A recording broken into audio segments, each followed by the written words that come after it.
everyone, so I'm sure by now you've probably heard of the show Rising of the Shield Hero.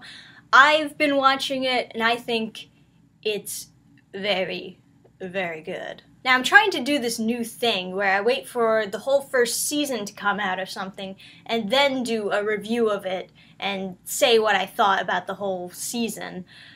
But I am just a little bit impatient with this show. We're 6 episodes in to Rising of the Shield Hero. Next episode comes out tomorrow.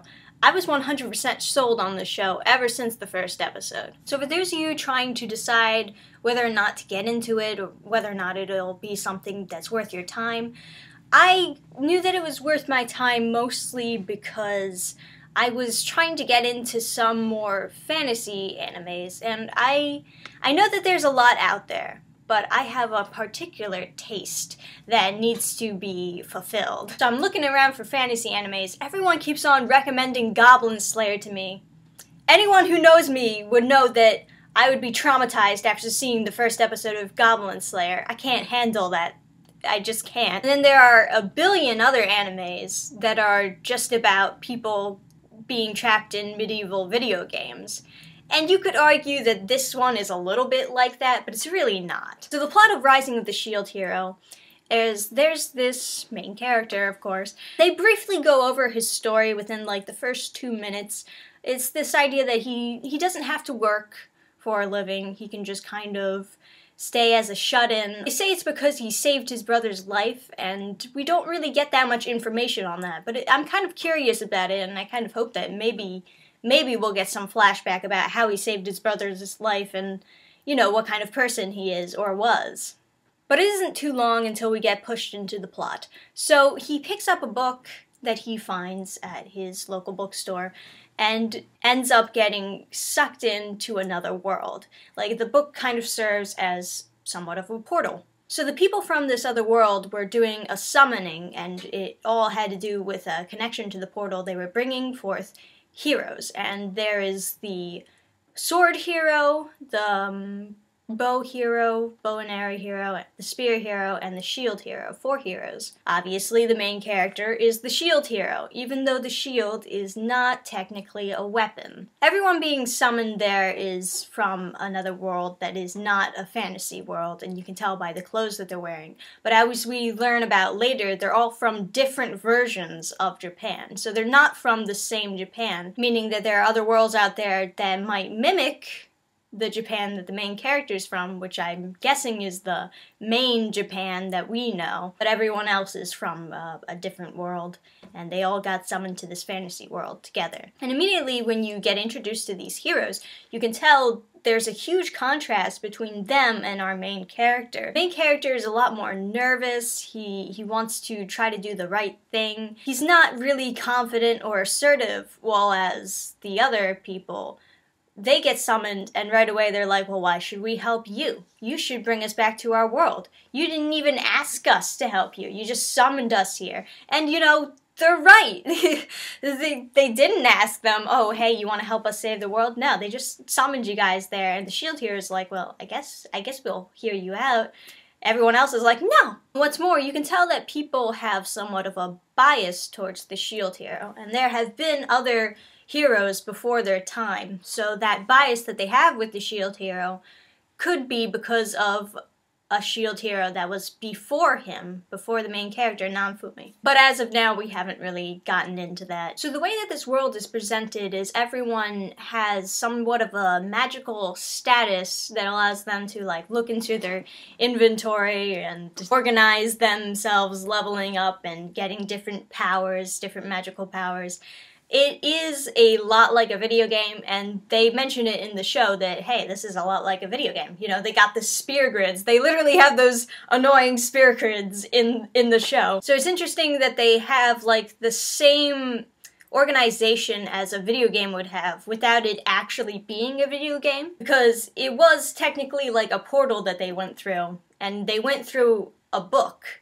It's not even like they were just playing a video game and got sucked into it. Mine, the girl who was supposed to be his only other person in his adventuring party, she volunteered to go with him. Originally, she was part of the Spear Heroes adventuring party, but she offered to go with him. What she ends up doing is stealing all of his money, all of the supplies that they bought for him, and she makes the accusation that he attempted to rape her. To which the Spear Hero defends her, and the king says, I would have sentenced you to death if it hadn't been for you being the shield hero.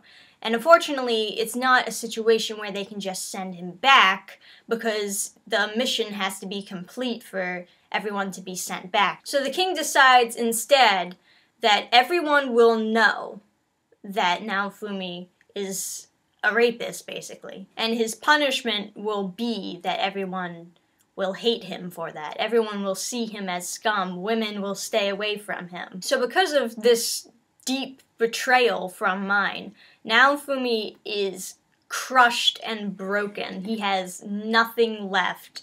He's just like a poor stranger in a big village of people who just hate him now. And for nothing.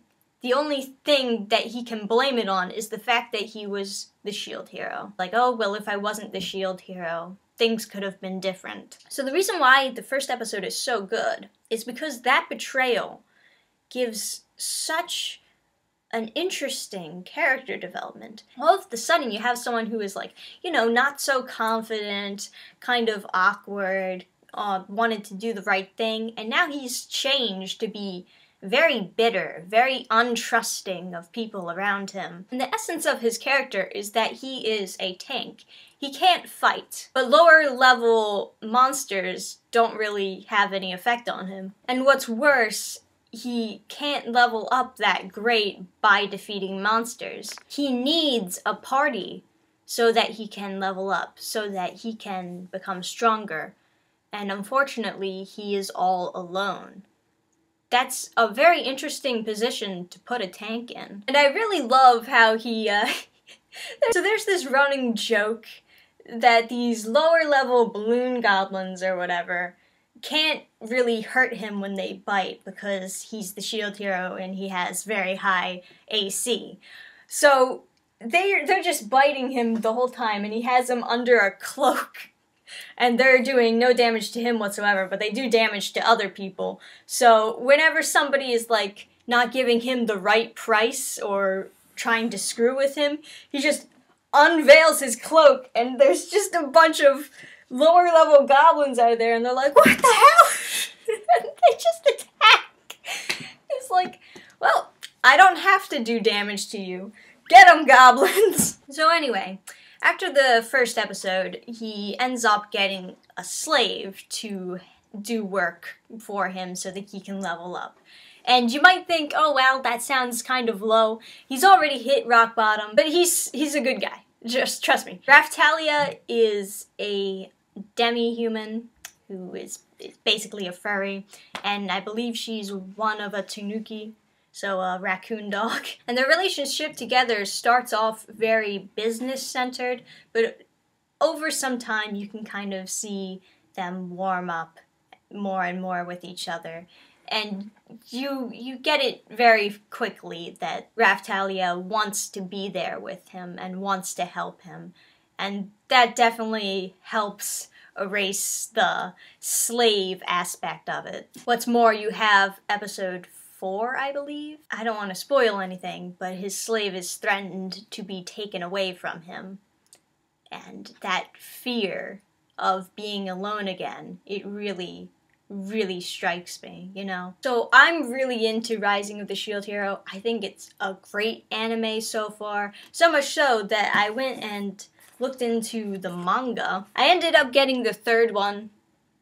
I wanted to get either the 1st or 2nd one, but the 3rd one was the lowest one that they have. It looks like they're trying to sell these out. Looks like they have a lot of faith in the series, because whenever an episode starts off as a 45-minute first episode, you can tell that they're putting a lot of money into this series. They're expecting it to do very well. And even the manga, like this was $11, which is higher priced than manga usually is. Usually they're like $10.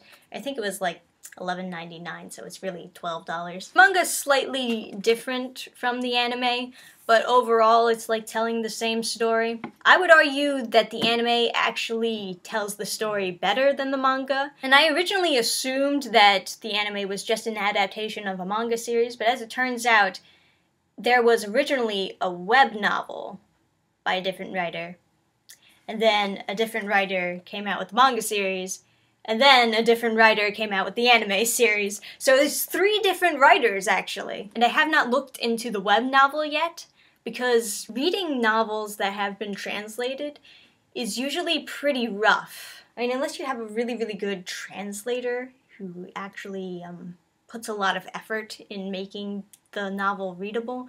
Usually those Japanese novels, when they're translated, are really rough and awkward, and the dialogue is all weird, and you know. A lot easier reading manga, obviously, because you got pictures. But I'm assuming that all these different versions are still holding some truth to the original novel, although they're all different writers. Needless to say, you don't have to read the original novel, or you don't have to read the manga in order to enjoy Rising of the Shield Hero anime. It's a really great, really well put together anime.